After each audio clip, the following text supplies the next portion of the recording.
everyone. So I've been updated in corporate that there's an updated version way of reporting all these spam emails that we're getting in the company. So we'll have to junk email if they appear there automatically. If they do not, they appear in your inbox. We'll have to do that as well. So in your junk mail, they're just stored in your junk mail. They're not physically being reported.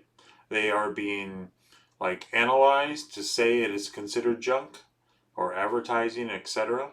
So what you'll have to do is do a right click on it, go to report, and you want to select on report phishing, which will report it to our cybersecurity, and so they can block it.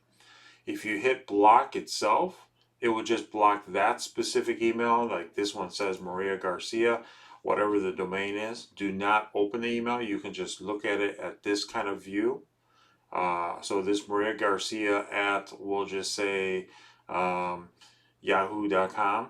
So it will just block her specifically, but whoever else Maria has, or Maria may have additional emails, will say garcia.maria@yahoo. You'll receive that email, but you won't receive the Maria.Garcia. So whatever variations that they have, you'll always have to need to right click and select report phishing, so that they have it in their security software of this Maria Garcia, so it can be filtered more thoroughly. Now you want to do report phishing, so we can do that right now.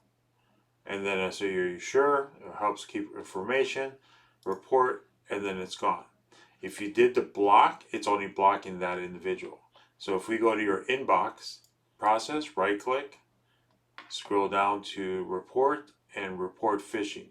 If you select report junk, it just moves it to the junk folder, so it's technically being screened in the future, but report phishing actually reports it back to cybersecurity. So they can physically block it for yourself and as well as anyone else who's been receiving these emails. All right, hopefully that helps you guys. Feel free to reach out. Thanks.